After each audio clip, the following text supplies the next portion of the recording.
O Jornal da Clube traz mais um exemplo de medicação precoce contra a Covid-19 com bons resultados no Brasil. Volta Redonda, no Rio de Janeiro, utilizou o medicamento Anita. O professor de infectologia da Universidade Federal do Rio de Janeiro, Dr. Edmilson Migovski, deu detalhes sobre o trabalho. Doutor, o medicamento que é carro-chefe do trabalho do senhor tem nome difícil, né? Nitazoxanida, mas é o mais conhecido como Anita. Como o Anita age contra o coronavírus e o que ele é? Na verdade, o Nitazoxanida, o Anita é o nome original, já tem hoje no Brasil 7, 8 empresas que produzem.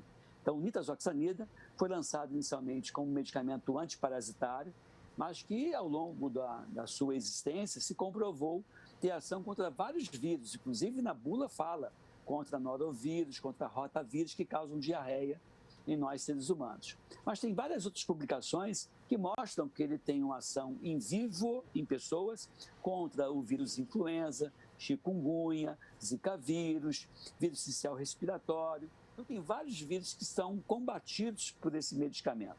Então quando você fala que ele é antiparasitário, está sendo até injusto, porque ele é muito mais antiviral hoje do que antiparasitário. E ele age de uma forma bem interessante. Ele aumenta a produção de interferon em nós, seres humanos. Interferon é uma substância que se produz contra a infecção viral. Ele também faz com que haja uma redução da resposta inflamatória, que muitas vezes é a principal vilã na infecção pelo novo coronavírus, então causando aquele quadro pulmonar, é essa tempestade inflamatória. Então a nitazoxanida reduz essa resposta inflamatória.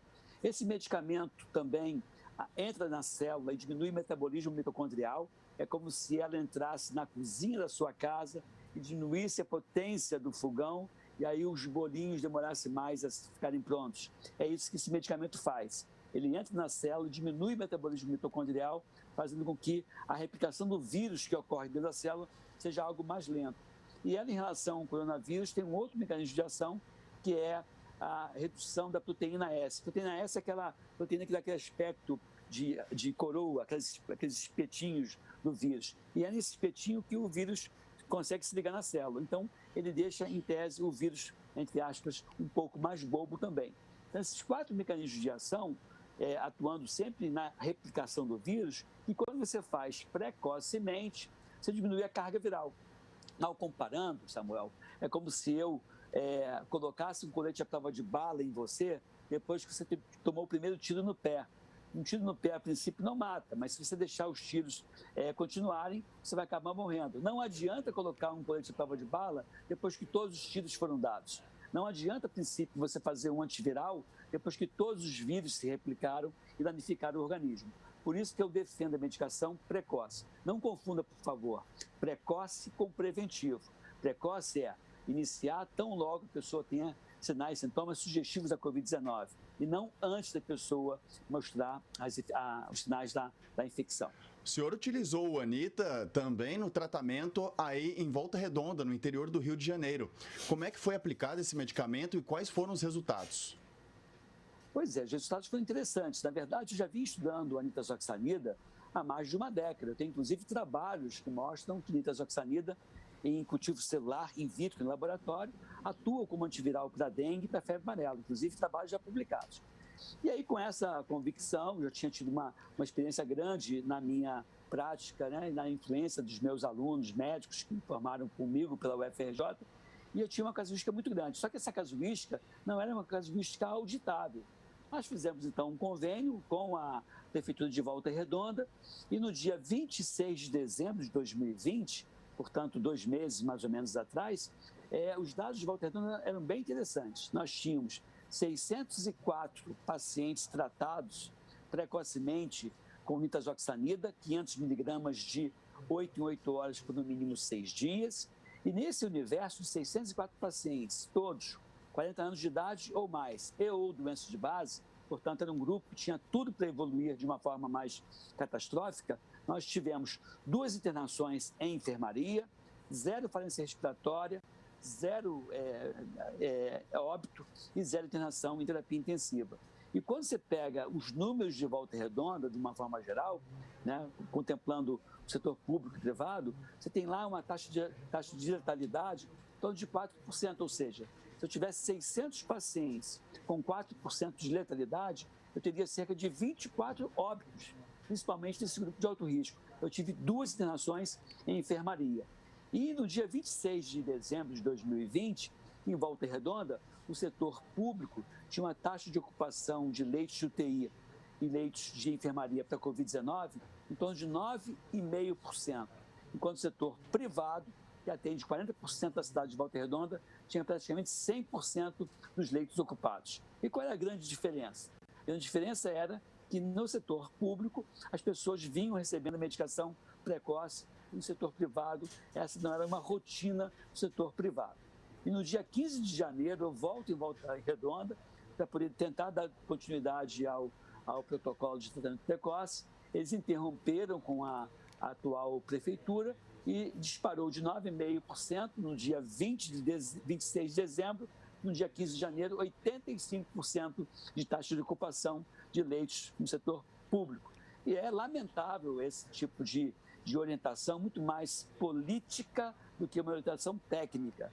E a gente viu, né, que aquele ditado que contra fatos e dados não há argumento, eles ignoraram isso e deixaram de fazer algo benéfico para a população. E eu destaco que a medicação, que foi até uma articulação minha, doada para a Prefeitura de Volta Redonda não comprou nada, mas se tivesse comprado, teria gasto R$ 36 por paciente e um dia de UTI custa em torno de R$ 1.500 a R$ 1.800. Ou seja, com um dia menos de UTI, eu trato 300 pacientes, evitando dor, sofrimento, sequela e morte, que nem sempre você consegue tangibilizar. Então, assim, é um absurdo, infelizmente, ter esse viés político, né, numa situação que deveria ser extremamente ou somente uma questão técnico-científica. Doutor, isso mostra a importância do apoio do poder público para que isso dê certo, né? Se não tiver apoio do setor público, a gente vai ficar patinando, né? Até porque, infelizmente, tem algumas mídias que não dão voz aos dois lados, né? Eu acho assim, por exemplo, eu defendo a medicação precoce. É interessante que a Band traga amanhã ou depois alguém que seja contra, ou de repente até promova um debate, juntando 3, 4 cientistas que apoiam a medicação e 3, 4 cientistas que não apoiam. E é curioso essa coisa da orientação política, que foi de tamanha que eu digo assim, eu, Edmilson Migovski, professor da UFRJ, sou favorável à medicação precoce. Aí rotulam, ele é do governo federal. Eu, Edmilson Migovski, defendo a vacinação. Então ele é pró-governo de São Paulo. Doideira isso. Eu sou a favor da vacina e sou a favor da medicação precoce. Sou a favor da vida, da promoção de saúde e de minimizar o sofrimento que a gente vem observando. Eu tenho total convicção que se as pessoas tivessem acesso à medicação precoce, o número de mortes do Brasil estaria longe dos 240 mil pessoas. Estaria algo em torno de 5% disso, o que é muito, mas seria bem menor do que esses 240 mil casos. Nós teríamos algo em torno de 12 mil, 15 ou 20 mil mortes. E ninguém leva isso em consideração. Já tem mais do que evidência. Inclusive, um outro trabalho feito pelo pessoal de São Paulo, inclusive por um ex-presidente da Sociedade Brasileira de Infectologia, que se posiciona contra a medicação precoce, com esse medicamento, com nitazoxanida, sendo administrado no estudo duplo cego. O que é duplo cego? Metade recebe medicamento, metade recebe placebo. Em pacientes com quadro moderado a grave de comprometimento pulmonar. Para mim, nem era o melhor momento para iniciar. Eu estou vendendo a ideia do colete à prova de bala. Então, não dá para você vender um colete depois que a pessoa tomou um monte de tiro. Mas nesse trabalho específico, feito pelo pessoal de São Paulo, até o Sérgio Zimmermann é um dos autores desse trabalho, eles viram o seguinte, que mesmo uma medicação sendo administrada numa fase já um pouco mais tardia, com um quadro pulmonar bandeirado a grave, houve no grupo que recebeu o medicamento 2 óbitos, e no grupo que não recebeu o medicamento, recebeu placebo, 6 óbitos.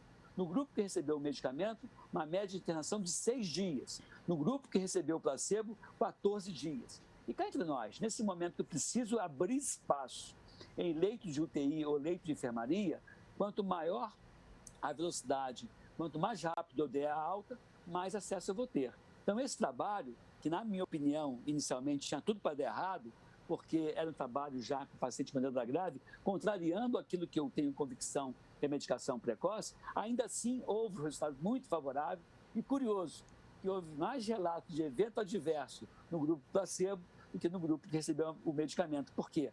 Como a doença causa muita diarreia, muito mal-estar, muita fraqueza, as pessoas tendem a achar que esse quadro clínico natural da doença esteja sendo secundário ao medicamento. E aí você vê que mesmo em pessoas com quadro moderado a grave, houve menos evento adverso no grupo que recebeu a medicação do que no grupo que recebeu o placebo, deixando claro que a doença se manifesta de diferentes formas, inclusive emprestando aos sinais e sintomas alguns eventos adversos atribuídos ao medicamento e não à própria enfermidade. Doutor, muita gente comentando sobre as novas variantes do coronavírus, tem a amazônica, a do Reino Unido, enfim, isso tem causado inclusive muito medo nas pessoas. O tratamento precoce é eficaz contra essas novas cepas? Interessante isso, sim. Eu tenho toda a convicção que sim, porque como ele tem, desses mecanismos de ação que esse medicamento tem, 3 são totalmente inespecíficos e são do ser humano, ou seja, o vírus pode se modificar, mas o ser humano ele não sofre tanta mutação assim.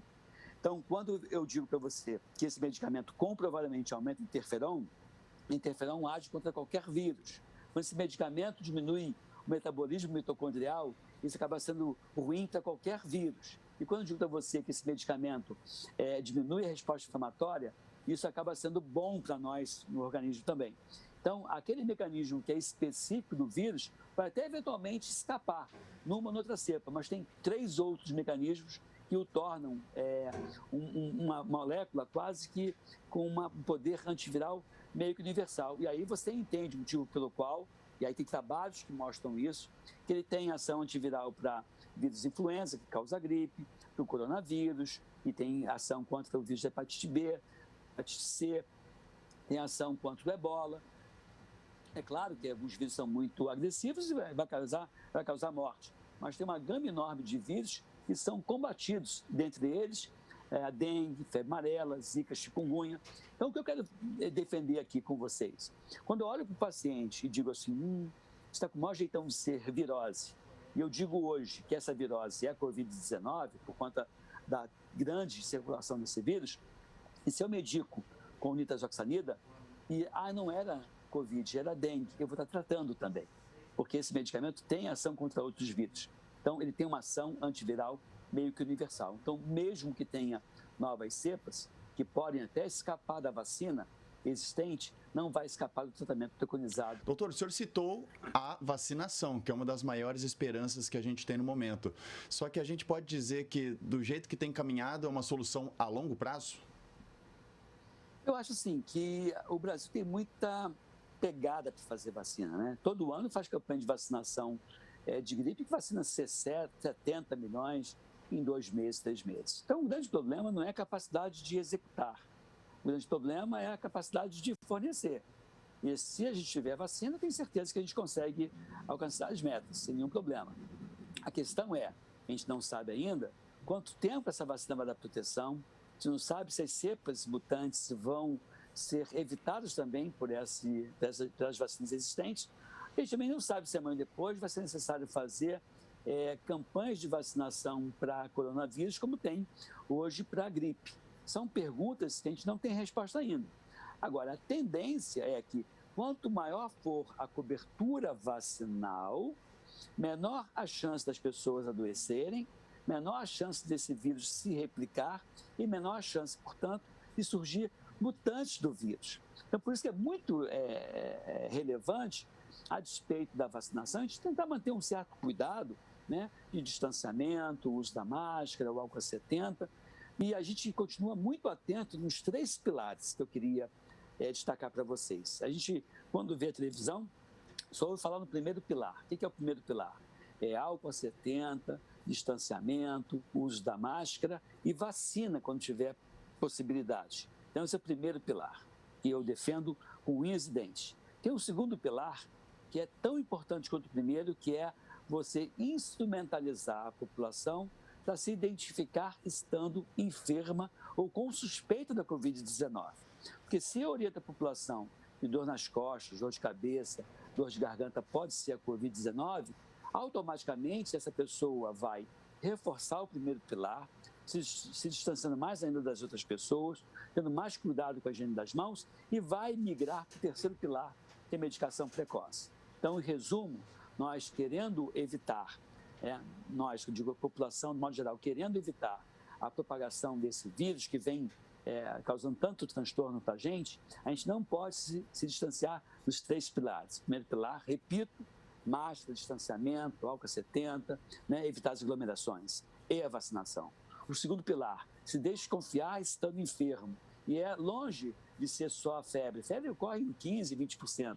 Geralmente é a sensação de febre, dor no corpo. Eu costumo dizer que a Covid-19 é uma mistura, ou é um pouquinho de zika, um pouquinho de chikungunya, um pouquinho de dengue, um pouquinho de gripe, um pouquinho de gastroenterite. Pode ser um pouquinho de cada coisa e dá o quadro da Covid-19. E aí você vai para o terceiro pilar, que é medicação precoce. Esses 3 pilares, olhando, você vai ter muito menos internação, muito menos sequela e muito menos morte. A gente vai ter, nesse grupo, o que se observou em Volta Redonda na época da aplicação do protocolo. A população foi orientada a buscar o serviço médico precocemente. E sabe o que ocorreu? De uma hora para outra, aumentou em 70% as notificações e reduziu em 70% as internações. Ou seja, mais casos, menor gravidade, desde que você medique precocemente. Doutor, muito obrigado pela sua participação, obrigado pela entrevista. Eu que agradeço. Conte sempre comigo.